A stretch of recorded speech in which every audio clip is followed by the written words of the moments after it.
তারু মিয়া একটু চারিত্রিকভাবে একটু সমস্যা ছিল, তা সে একটা নারীর সাথে তার সম্পর্ক ছিল, যেটা এই তানজিনা আক্তার মানে তারু মিয়ার মেয়ে এবং তারু মিয়ার পরিবার মেনে নিত না। এই ঝোপঝাড়ের মধ্যেই মৃত লাশটা পাওয়া যায়।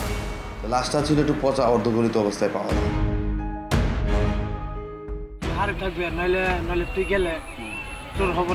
বৃদ্ধ বাবাকে হত্যা করার পরিকল্পনা চক কিভাবে করা হয়েছে তা পুলিশকে সঙ্গে নিয়েই দেখালেন খুনি। সিনেমার কাহিনীকে হার মানানো চাঞ্চল্য করে এই হত্যাকাণ্ডের রহস্য উন্মোচন করেছে পুলিশ। খালার সঙ্গে জন্মদাতা বাবার অনৈতিক সম্পর্ক মেনে নিতে পারেনি মেয়ে ও তার মা, জানিয়ে প্রতিদিন ঝগড়া বিবাদ লেগে থাকতো সংসারে। শেষমেশ হত্যার পথ বেছে নেওয়া হয়। গত 24শে এপ্রিল ব্রাহ্মণবাড়িয়া সদরের বুদল বাজারে নিজের দোকান বন্ধ করে বাড়িতে গিয়েই উদাহরণ বৃদ্ধ তারু মিয়া। পরদিন নিখোঁজের সংবাদ নিয়ে থানায় হাজির হন মেয়ে। মৌখিকভাবে পুলিশকে জানিয়েই সটকে পড়েন। ঘটনা 3 দিন পর বড়হাটি গ্রামের ডুবা থেকে গলায় আঘাতের চিহ্ন সহ অর্ধগলিত লাশ উদ্ধার হয়। এদিকে নির্মম এই হত্যাকাণ্ডের নিন্দা জানিয়ে স্থানীয় গ্রামবাসী জানায়, এ ধরনের হত্যাকাণ্ড পরিবারে পরস্পরের প্রতি আস্থা সংকট সৃষ্টি হতে পারে। এই ঘটনায় নিহত ছেলে সদর থানায় হত্যা মামলা দায়ের করেন। তিনি এই ঘটনা জড়িতদের শাস্তি দাবি করেন। 1, 2, 3 ঢাকায় জমি জিতে নিন 100% ক্যাশব্যাক সহ 20 কোটি টাকার পুরস্কার। গ্রামের সবাই আপনার অন্য গ্রামের সবাই একদম ইয়াই হইলিছে, আতঙ্ক হইলিছে। নিজের পরিবার, নিজের রক্ত, নিজের মেয়ে এমন কাম কিভাবে করলো, সবাই মানে রাইতে ঘুম নাই। এমন যদি হয় দুনিয়ার মধ্যে বড় মেয়ে বাপরে মেরেলা, এটা তো অসংকীর্ণ কথা না, যুক্তি ছাড়া কথা। তো আমরা এটার সুস্থ বিচার চাই। যারা এর সাথে জড়িত ছিল তারা 5 জন 6 জন ছিল।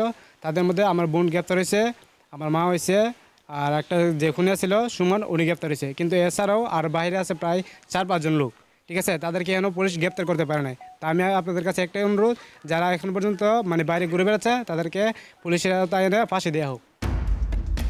ঘটনার পর থেকে পুলিশ মামলা তদন্তে মাঠে নামে। এরপরেই কিছু খুঁড়তে বেরিয়ে আসে সাপ।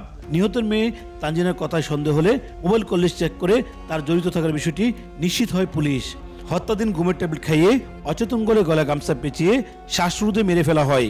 পরে ভাড়াটিয়া খুনি সহ আরো 3 জনের সহায়তায় লাশ ডুবাই কচুরিপানার নিচে লুকিয়ে রাখা হয়। 1, 2, 3 ঢাকায় জমি জিতে নিন 100% ক্যাশব্যাক সহ 20 কোটি টাকার পুরস্কার।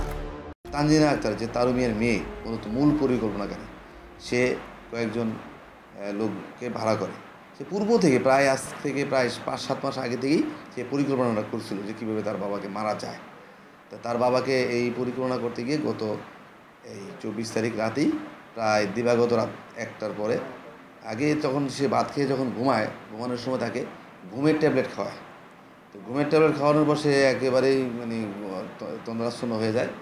তো তখন ওই তার যেই পূর্ব থেকে তার যেই লোকগুলোকে সে সেট আপ করে রেখেছিল তাদেরকে দিয়ে ঘরে থাকা তার গামছা দিয়ে পেঁচাইয়া মুখ শ্বাসরুদ্ধ করে তাকে হত্যা করে এবং লাশটাকে গুম করার জন্য পার্শ্ববর্তী ডুবার মধ্যে এটাকে ডুবিয়ে ফেলে। পরবর্তীতে আসামি তানজিনা স্বীকারোক্তিমূলক জবানবন্দি দিলে তার মা এবং ভাড়াটিয়া খুনি সুমনকে গ্রেপ্তার করা হয়। বাকি আসামিদের ধরতে তৎপর আইনশৃঙ্খলা বাহিনী। উজ্জ্বল চক্রবর্তী, সময় সংবাদ, ব্রাহ্মণবাড়িয়া।